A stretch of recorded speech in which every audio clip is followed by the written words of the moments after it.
Hello guys, finally अभी अभी कक्षा 12 का कल जो आपका यहाँ पे 1 बजे से एग्जाम होने जा रहा है। अभी अभी मुझे ये ओरिजिनल पेपर, जी हाँ रियल पेपर मुझे मिल चुका है। देख लीजिए, सबसे पहले पूरा पेपर देख लीजिए। एग्जैक्ट यही पेपर आपके लिए देखने के लिए मिलेगा। पूरे यूट्यूब पे किसी ने भी इस पेपर को नहीं बताया है। सो अगर आपको इस पेपर का यहाँ पे देखिए संपूर्ण सॉल्यूशन चाहिए, देखिए क्वेश्चन नंबर 1 से लेकर के यहाँ पे क्वेश्चन नंबर यहाँ पे देखिएगा, यहाँ पे क्वेश्चन नंबर 19 तक सभी प्रश्नों के उत्तर सिर्फ एक ही वीडियो में आपको मिल जाएंगे। यहाँ पे कोई भी पार्ट नहीं बनाए गए हैं, बस आपको इस वीडियो को देखना है। यहाँ पे वीडियो थोड़ी सी लंबी जरूर रहेगी, लेकिन आपको यहाँ पे इस वीडियो में यहाँ पे ये PDF भी आपको मिलेगी और सभी क्वेश्चंस के यहाँ पे आंसर भी बताए जाएंगे और एक्सप्लेन भी किया जाएगा, जिससे कि कल जब आप एग्जाम देने बैठेंगे तो आपको 70 में से 70 मार्क्स मिलेंगे। क्योंकि अगर आप इस वीडियो को पूरा देखेंगे तो जो भी क्वेश्चंस मैं आपको बताऊंगा सभी क्वेश्चंस आप साथ साथ में याद भी करते जाएंगे, जिससे आपकी मेमोरी में क्वेश्चंस बने रहेंगे। तो आपका यहाँ पे सिर्फ मैं यहाँ पे 20 मिनट का समय लूंगा। इस 20 मिनट में आपको सभी क्वेश्चंस के आंसर बता दिए जाएंगे। और गाइस, इस PDF को आपको डाउनलोड करने के लिए यहाँ पे कभी भी मैं इस वीडियो के किसी भी क्षण में बता दूंगा कि कैसे आपको इस PDF को डाउनलोड करना है। सो आपको इस वीडियो को बिल्कुल भी स्किप नहीं करना है, सभी क्वेश्चंस आपको देखते जाने हैं। और बाकी में अगर आपको अच्छा स्कोर करना है तो इस वीडियो को अंत तक देखिएगा और यहाँ पे सभी क्वेश्चंस के आंसर आप देखते जाइएगा। तो देखिए, यहाँ पे समय आपके लिए यहाँ पे 3 घंटे का मिलने वाला है। प्रश्नों की संख्या 19 रहेगी। कुछ इस प्रकार से आपका ये पेपर आने वाला है। यहाँ पे आपको सबसे पहले अपना रोल नंबर भर लेना है। कुछ दिशा निर्देश रहेंगे, तो ये सारे दिशा निर्देश आपको रीड कर लेने हैं। देख लीजिए, कुछ इस प्रकार से पूरा पेपर आएगा। देखिए, ये सेट A बस के लिए नहीं है। अगर आपको सेट B और सेट C भी मिलता है तब भी आपको इस वीडियो को अंत तक वॉच करना है, क्योंकि यहाँ पे सेट B और सेट C के यहाँ पे क्वेश्चंस यहाँ पे ज्यादातर सेम रहते हैं, बस उनका नंबर चेंज कर दिया जाता है और थोड़ी बहुत यहाँ पे उसमें अंतर देखने के लिए मिलता है। तो चलिए, आप बिना कोई टाइम वेस्ट किए हम सभी क्वेश्चंस देखना स्टार्ट करेंगे। देखिए, सभी क्वेश्चंस के आंसर आपको इसी वीडियो में बताए जाएंगे, तो आपको इस वीडियो को बिल्कुल भी स्किप नहीं करना है। और डायरेक्टली मैं यहाँ पे सभी क्वेश्चंस की यहाँ पे PDF जो है ये सॉल्यूशन वाली ये डाउनलोड करके आपको बताने वाला हूँ। तो चलिए, यहाँ पे बिना कोई टाइम वेस्ट किए आपको क्वेश्चंस दिखाना स्टार्ट कर दूंगा। तो देखिए, यहाँ पे जो पहला प्रश्न आपका रहेगा दिया गया है, परागकण की यहाँ पे बाह्य भित्ति किस चीज की बनी होती है। तो देखिए, यहाँ पे बायोलॉजी थोड़ी सी पढ़ने में मिस्टेक हो सकती है, क्योंकि मैं प्रॉपरली मैथ का स्टूडेंट हूँ। तो यहाँ पे थोड़ा सा बायोलॉजी के जो शब्द हैं वो थोड़े से मुझे टफ लग रहे हैं, इसलिए डायरेक्टली अब मैं आपको आंसर्स बताऊंगा कि पहले का आंसर ये वाला होने वाला है। तो देखिए, जो पहले का आंसर है वो आपको भरना है। यहाँ पे देखिएगा, ऑप्शन खा भर देना है आपको कुछ इस प्रकार से। एस्पेरो, यहाँ पे स्पेरोपोलेनिन इस प्रकार से आपको भर देना है, स्पेरोपोलेनिन। इसके बाद आपका क्वेश्चन नंबर 2 देखिएगा, सेब में फल का बाह्य भाग होता है। तो सेब में फल का जो बाह्य भाग होता है वो होता है आपका मानस, यहाँ पे मानस पुष्पासन। यहाँ पे ऑप्शन खा आपको लगा लेना है। सेब में फल का बाह्य भाग कौन सा होता है? मानस पुष्पासन। इसके बाद आपका यहाँ पे देखिएगा, शुक्राणुओं के एक्रोसोम में पाया जाता है। तो शुक्राणुओं के एक्रोसोम में क्या पाया जाता है? देखिए, एंजाइम पाया जाता है। यहाँ पे आपको ऑप्शन खा लगा लेना है। तो देखिए, ये एक नंबर के आपके 8 रहने वाले हैं। तो ये 8 का आंसर मैं आपको बताने जा रहा हूँ। तो यहाँ पे देखिएगा, नेक्स्ट है आपका यहाँ पे देखिएगा सहेली है। तो सहेली क्या है? यहाँ पे देखिए, सहेली आप कुछ और नहीं समझना। सहेली क्या है वो बायोलॉजी वाले जानते होंगे, और कुछ सब्जेक्ट वाले देख रहे होंगे वो कुछ और समझने लगे होंगे। तो यहाँ पे देखिएगा, सहेली क्या है? यहाँ पे देखिएगा, यहाँ पे आपका सही आंसर यहाँ पे हो जाएगा मुखीय गर्भ निरोधक। क्या हो जाएगा? मुखीय गर्भ निरोधक। डाउन सिंड्रोम किस गुणसूत्र की एक प्रति की अधिकता से होता है? तो देखिए, 21वें गुणसूत्र के एक प्रति की अधिकता से ये होता है। इसके बाद है आपका यहाँ पे प्रश्न क्रमांक 6वां।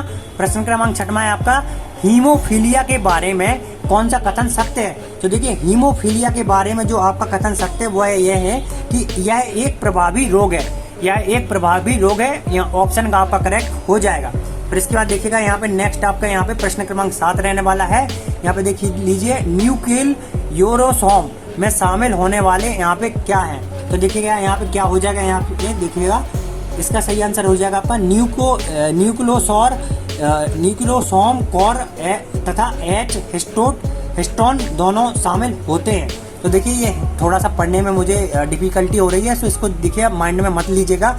यहाँ पे देखिएगा, नेक्स्ट है आपका कोण में समापन कोडान है।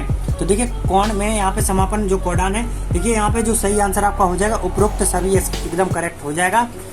इसके बाद हम देखने वाले हैं नेक्स्ट आपके यहाँ पे खालिस्तान। तो चलिए, खालिस्तान के हम आंसर देख लेते हैं। जल्दी से खालिस्तान आपको रीड करने हैं। यहाँ पे देखिएगा, पहला जो दिया गया है नारियल के जो खाग भाग में होते हैं, तो नारियल के खाग भाग में क्या होते हैं, देखिएगा भ्रूण पोष, कुछ इस प्रकार से आपको लिखना है भ्रूण पोष। इसके बाद देखिएगा पराकोष की यहाँ पे सबसे आंतरिक परत होती है। एक एक नंबर के 8 रहने वाले हैं, तो 8 के आंसर आपको जल्दी जल्दी मैं बता देता हूँ। देखिएगा टेपिटम, क्या होगा, टेपिटम मानव खालिस्तान है, तो मानव देखिएगा सजीव प्रजक, क्या है, मानव सजीव प्रजक। तो चलिए मैं इसको यहीं पे रख लेता हूँ कुछ इस प्रकार से, ताकि आपको बिल्कुल भी समस्या इसको नहीं होगी सॉल्यूशन को देखने में। तो इसके बाद है आपका नेक्स्ट यहाँ पे देखिएगा स्त्री में निषेचन खालिस्तान में होता है। तो देखिए इसका सही आंसर जो आपका हो जाएगा वो हो जाएगा आपका फैलोपियन, क्या हो जाएगा, फैलोपियन। इसके बाद आपका मानव संख्या का वैज्ञानिक अध्ययन खालिस्तान कहलाते हैं, तो डेमोग्राफी कहलाते हैं। इसके बाद आपका यहाँ पे किसी जीव के यहाँ पे प्रेक्षणीय लक्षण खालिस्तान कहलाते हैं। तो देखिए लक्षण प्रारूप या फिर फिनोटाइप, क्या हो जाएगा, लक्षण प्रारूप या फिर फिनोटाइप। देखिए इसके बाद आपका यहाँ पे देखिए mRNA का यहाँ पे संश्लेषण खालिस्तान कहलाता है। तो देखिए अनुलेखन कहलाता है, क्या कहलाता है, अनुलेखन।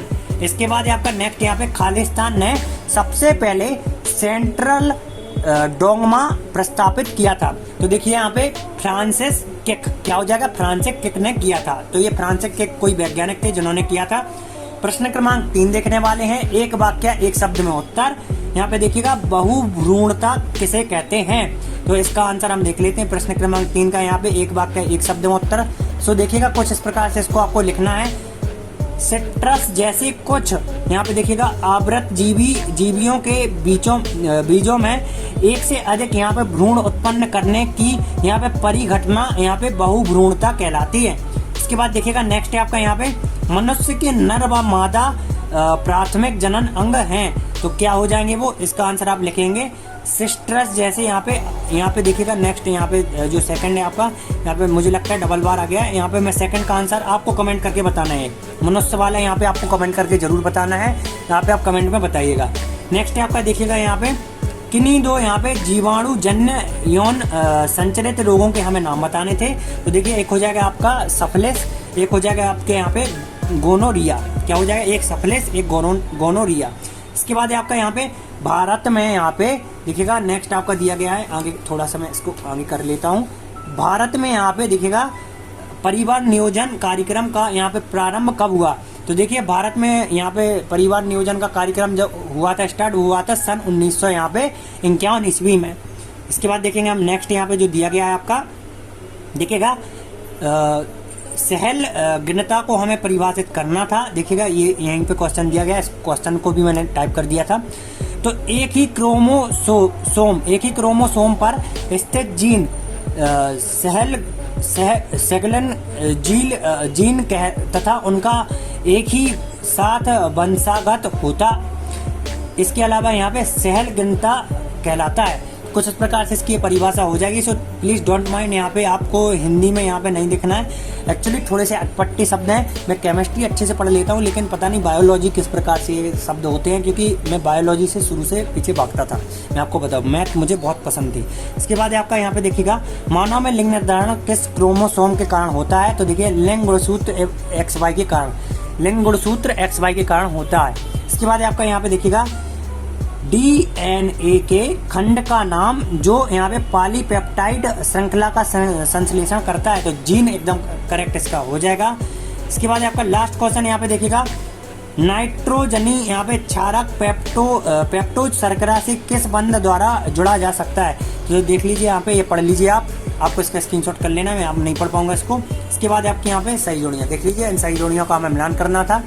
देखिएगा पहली दी गई है हमें यहाँ पे क्रोमोलिना, तो क्रोमोलिना को जो हम मिलान करेंगे यहाँ पे पीछे करेंगे, हम इसका यहाँ पे दिखा देता हूँ। क्रोमोलिना को जो हम मिलान करने वाले हैं यहाँ पे देखिएगा, यहाँ पे इससे करेंगे हम, यहाँ पे इससे हमें मिलान करना है। यहाँ पे देखिएगा यहाँ पे ऑप्शन जी से क्रोमोलिना का मिलान करेंगे, ऑप्शन जी से। सो यहाँ पे सही जोड़ियों को मैं डायरेक्टली आपको आंसर दिखा देता हूँ। यहाँ पे सबसे पहले आप सही जोड़ियाँ देख लीजिए, कुछ इस प्रकार से सही जोड़ियाँ दी गई, इसका स्क्रीनशॉट आप कर लीजिए। यहाँ पे देखिए कुछ इस प्रकार से सही जोड़ियाँ दी गई हैं, स्क्रीनशॉट इसका कर लीजिए, और इसका आंसर मैं आपको डायरेक्टली यहाँ पे दिखा देता हूँ सही जोड़ियों का। कुछ इस प्रकार से इसका हमें मिलान करना है। तो ये सारे आपको पढ़ लेने हैं, कुछ इस प्रकार से सही जोड़ियों का कुछ इस प्रकार से हम मिलान करेंगे। इसके बाद है आपका प्रश्न क्रमांक 5। सो प्रश्न क्रमांक 5 में जो दिया गया है पुष्पी पादपों के लिए बीज निर्माण का क्या जैविक महत्व है, अथवा में है आपका। तो यहाँ पे हम डायरेक्टली 5वें का आंसर देख लेते हैं। देखिए कुछ इस प्रकार से 5वें का आंसर में करना है। तो देख लीजिए कुछ इस प्रकार से इसको पढ़ लेना है आपको। 5वें को दिया गया है पुष्पी पादपों के लिए बीज निर्माण का जैविक महत्व कुछ इस प्रकार से है, जिसमें कि यहाँ पे 3 पॉइंट दिए गए हैं। तीनों पॉइंट आपको लिखने पड़ेंगे, तब जाके आपको 2 नंबर मिलेंगे। नेक्स्ट है आपका टेस्ट ट्यूबा बेबी किसे कहते हैं। तो चलिए हम इसका आंसर देख लेते हैं। जल्दी से इसको देख लेना है आपको। टेस्ट ट्यूबा बेबी, इस पूरी तकनीक को आजमाने की भाषा में यहाँ पे टेस्ट ट्यूबा बेबी तकनीक कहते हैं। तो इस प्रकार से आंसर दिया गया है। इसके बाद आपका देखिएगा यहाँ पे 4 काल का आपको नियम बताना है। ये भी आपका 2 अंक का क्वेश्चन है। 4 काल का नियम देख लीजिए, कुछ 2 अंक का ये पूछा गया है। तो चलिए 4 काल का नियम देख लेते हैं। कुछ इस प्रकार से 4 काल का नियम आपको लिखना पड़ेगा। इसके बाद आपका नेक्स्ट आपका देखिएगा यहाँ पे सेब को आभासी फल क्यों कहते हैं। पुष्प का कौन सा भाग फल की रचना यहाँ पे करता है। तो चलिए सेब को आभासी फल क्यों कहते हैं, क्वेश्चन नंबर 8 का आंसर आप देख लीजिए। कुछ इस प्रकार से यहाँ पे क्वेश्चन नंबर 8 का आंसर लिखना है। तो इसको पूरा देख लीजिए। इसके बाद है आपका यहाँ पे क्वेश्चन नंबर 9। तो क्वेश्चन नंबर 9 है यहाँ पे मनुष्यों में यहाँ पे XXY स्थिति कैसे होती है। इसके अलावा किसी व्यक्ति को यौन संचारित रोगों से बचाव हेतु क्या क्या उपाय करने चाहिए। सो देख लीजिए कुछ इस प्रकार से क्वेश्चन नंबर 9 का आंसर। यहाँ पे 3 पॉइंट आपको लिखने पड़ेंगे। किसी अजानन व्यक्ति से यौन संबंध ना रखें संभोग के समय। यहाँ पे ये कुछ इस प्रकार से क्वेश्चन दिए गए हैं, तो इनका आपको स्क्रीनशॉट कर लेना है। इसके बाद हम यहाँ पे देखने वाले यहाँ पे नेक्स्ट क्वेश्चन देख लीजिए। कुछ इस प्रकार से यहाँ पे आपका नेक्स्ट क्वेश्चन नंबर 10 रहने वाला है। सो ये 10 आप पढ़ लीजिए और 10 का मैं आपको आंसर दिखा देता हूँ। क्वेश्चन नंबर 10 आपका दिया गया है tRNA को यहाँ पे अनुकूलन अणु क्यों कहते हैं। ऊपर वाला दिया गया है स्थानांतरण के दौरान राइबोसोम के 2 मुख्य भूमिकाओं की हमें सूची बनानी थी। 2 अंक का क्वेश्चन है। तो चलिए इसका आंसर हम देख लेते हैं क्या दिया गया है। देखिएगा स्थानांतरण की हमने सूची बना ली है। कुछ इस प्रकार से ये बना ली है। 2 पॉइंट भी लिख दिए हैं, तो जिस कारण आपको 2 नंबर पूरे मिल जाएंगे। स्वपरागण व परपरागण में अंतर देख लीजिए। कुछ इस प्रकार से ये स्वपरागण व परपरागण में ये सेट A, सेट B और सेट C तीनों में आएगा। तो ये आपको नोट कर लेना है, स्वपरागण व परपरागण में अंतर।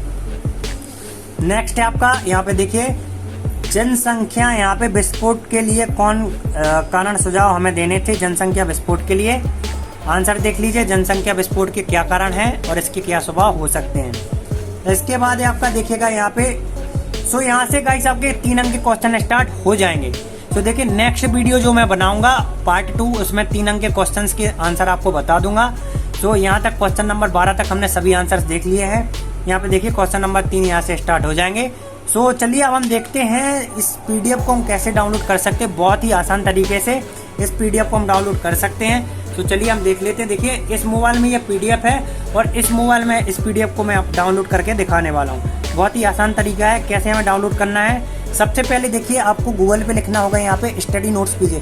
देखिए आप देखते होंगे बहुत सारी वेबसाइट पे आपको ले जाती टीचर्स, लेकिन आपके लिए PDF नहीं देते हैं। उनको लगता है उनकी वीडियो नहीं चलेगी, लेकिन स्टडी नोट्स पीजे एक अलग माध्यम है जिससे कि आपको यहाँ पे सॉल्यूशन भी देने का प्रयास हमेशा किया है। तो देखिए सबसे पहले आपको क्या कर सर्च करना है स्टडी नोट्स पीजे। फर्स्ट रिजल्ट मिलेगा, इस पर आपको करना है क्लिक। इस पर क्लिक करने के बाद MP बोर्ड पे करेंगे क्लिक। MP बोर्ड पे क्लिक करने के बाद हमें चाहिए 12th का, यहाँ पे हमें चाहिए यहाँ पे जीव विज्ञान का पेपर। तो देखिए 12th जीव विज्ञान दिया गया है, इस पर हम करेंगे क्लिक। जैसे ही हम क्लिक करेंगे यहाँ पे पेपर डाला हुआ है, देख लीजिए कुछ इस प्रकार से जीव विज्ञान का आपका पेपर आने वाला है। नीचे आएंगे हम, नीचे आएंगे किसी भी एक ऐड पे अगर आप क्लिक करेंगे तो इससे हमें थोड़ा सा रेवेन्यू जनरेट हो जाएगा और हमें हमेशा मोटिवेशन मिलेगा आपको आगे भी इसी प्रकार से सॉल्यूशन की PDF प्रोवाइड कराने में। आप चलिए यहाँ पे मैं PDF को डाउनलोड करता हूँ, क्लिक करूँगा। यहाँ पे देखिए Gmail आएगी, इसको ओपन करना है। ओपन करने के बाद देखिए जीव विज्ञान की यहाँ पे संपूर्ण सॉल्यूशन की PDF यहाँ पे डाउनलोड हो रही है। तो देखिए यहाँ पे थोड़ा सा इंटरनेट स्लो था, देखिए ये डाउनलोड हो चुकी है। तो सभी क्वेश्चंस के आंसर यहाँ पे दिए गए हैं जो कि आपको देखने थे। सो उम्मीद करता हूँ ये वीडियो आपके लिए यूजफुल रही होगी और इस वीडियो को देखने के बाद इस PDF को आप डाउनलोड कर पाएंगे। सो यहाँ पे कल के लिए एग्जाम के लिए बेस्ट ऑफ लक।